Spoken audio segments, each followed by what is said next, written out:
Bridges have been burned this week, so the banks of the Silvery Tay provided some safer home turf for a First Minister reflecting on his future.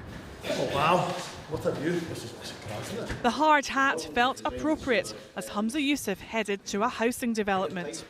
So this is the area for the person. Armed with the message he won't be moving anywhere, even though he's standing on the shakiest of foundations. Are you a lame duck, First Minister? And facing a confidence vote in the Scottish Parliament next week. You must have been considering your position overnight. No, why would I on earth be doing that? Because it's been chaotic, First Minister. No, look, people are saying you're a lame duck. Look, the opposition will say what the opposition will do. They will play all the political games that they will play. Let me remind you that the SNP was elected as the largest party by quite some considerable distance in the Scottish Parliament. The fact that the opposition want to try to oust us, that is for them to try to justify. If Parliament votes it has no confidence in you next week, will you respect that and resign immediately? I don't hypothecate at all on loss. I'm going to go into that vote but you would respect the will of the Parliament. Expecting to win that vote. I intend to fight that vote of no confidence. I intend to win that vote of no confidence. As part of that, I'm writing to all of the political party leaders, the party groups, to say let's have a discussion about how we make minority government work. Even if you win this next week, you'll be winning possibly with one vote from Alex Salmond's Alba party. I mean, it's an astonishing question that you're asking me. You're saying if you win a vote of no confidence, what does that say about your party? So if you win by one vote, you'll stay as First Minister? If we win a vote of no confidence, we'll continue, I'll continue, and we'll continue to deliver on the priorities of the people. If you care about the priorities of the people, call a Scottish Parliament election. Put your leadership to the test with voters. We've got a general election this year. We're ready, prepared, in good fighting condition for that general election. I wish it was sooner rather than it seems like it will be later from the Prime Minister. Can the SNP afford a Holyrood election before a general election if that's where we're heading? Look, again, I certainly wouldn't rule out an election. I'm intending to win the vote of no confidence, but I wouldn't rule out a Holyrood election. We're on election footing and we're prepared if that's required. In the past, you've attacked the Conservatives for racing through Prime Ministers at breakneck speed.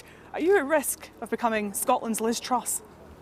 No, it's been over a year since I've been in office. How would you rate your chances of outlasting a lettuce over the next few days? Look, if that is the seriousness of the questions that we get from Channel 4, I think there's nothing more for me to say. So I've been in this position for more than a year, delivering on the priorities of the people. I'm going to continue to do that. I've got every intention of winning. The next few days, though, will be fraught. Scottish Labour has today tabled a motion of no confidence in Humza Yousaf's government, on top of the Scottish Conservative vote on Humza Yousaf himself. The First Minister made the decision today to end the cooperation agreement. The spurned Scottish Greens say they're willing to talk, but remain hostile. At the moment, we have no intention of changing our position. The Scottish Green Group has taken a view based on the current information. There's no intention to change that, but no approach has been made to ask us to change that either. So that position stands. Back in Dundee, an SNP stronghold known during the independence referendum as Yes City, how positive were people feeling about the First Minister's prospects? Can Humza Yousaf survive? I think that he could, but I think it will take an awful lot for him. I think one of the issues is obviously with this sort of link up with the Greens that's going forward with the whole idea of independence. Who are they going to get the support from? And just even going forward for the next election that we have, how well will he actually do? Do you think he can survive this?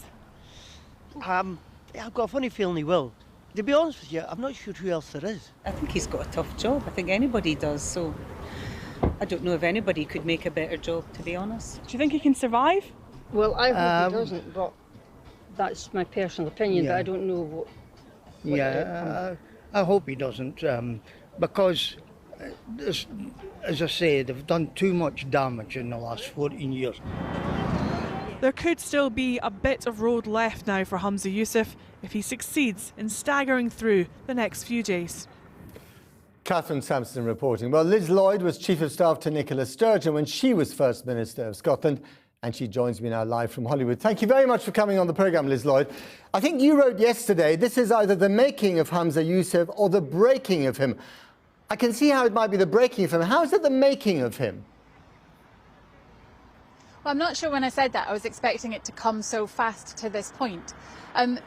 What is evident since the decision to dump the Greens yesterday is that Humza Yousaf seems to feel freed. He's talking much more like the person and the politician that I know him to be. And actually, speaking to people inside his government today, they've got more energy than I've seen them had in the last 6 months. But that's very much because their back's against the wall and they've got something to fight for. Right, and where's this energy being channeled towards? Because one of the impressions one gets is that this is a rudderless government. What's the direction? Where are they heading? Well, that's the problem I think they've had for the last year, is that there's been no programme from Humza Yousaf that you could say is sort of definitively his government's agenda. I think they've ditched the Greens. There were reasons for ditching that agreement. It needed to happen. It could have happened more gently, I think. They've ditched the Greens because he's trying to take them back to a social democratic, economic growth focused, and get back to, you know, the economy and the NHS and focusing on those kind of issues. But he doesn't know what he's going to do in that space yet, and I think that's part of the problem. Well, he hasn't got much time to work it out. If he loses the motions of no confidence, especially the personal one into him, he's got to go, hasn't he? I think no First Minister can survive a motion of no confidence in the First Minister, even if it doesn't formally mean he has to go. There may be a move to an election. That is the only alternative the SNP have if that happens, is to take him back to the public and see if the voters want to re-elect the SNP as a government. I think the SNP would probably have a decent chance there, but this kind of chaos and this lack of direction and the concern over actually not knowing who the First Minister is going to be next week is doing some significant damage. Do you think the SNP would be better off with a different leader at this stage? I think the SNP's got a problem because the most obvious alternative is Kate Forbes, and there are people within the SNP, including in the cabinet and the backbenches, who would be uncomfortable with that. There's not someone who it jumps out in Holyrood who is, ready to stand, ready to take on the job of First Minister and could command the party as a whole. It's widely rumoured up here that the SNP leader in Westminster, Stephen Flynn, fancies his chances at that, but he's in the wrong parliament. You were very close, you worked very closely with Nicola Sturgeon, who ruled her party with an iron fist for quite a long time. When you cast your mind back to what it was like then, and you look at the situation now, it all seems to be falling apart, doesn't it? Well, one of the reasons we did the agreement with the Greens in the 2021 election was because at the last part of the previous Parliament, you couldn't get an agreement with Labour, you couldn't get an agreement with the Conservatives, because Parliament isn't a very functioning place right now in Scotland. And within the SNP as a whole, the leadership election, which did, it had to happen. Nicola wanted to stand down, and the party did need to find a new way forward with a new generation. The problem is that new generation hasn't come up with the answers yet. And talking of new generation, Ash Regan, who of course stood against Humza Yousaf in the leadership contest, is now with Alex Salmond's Alba party. She seems to be thinking that she can call the shots. Is she now the most powerful politician in Scotland? No, I don't think so.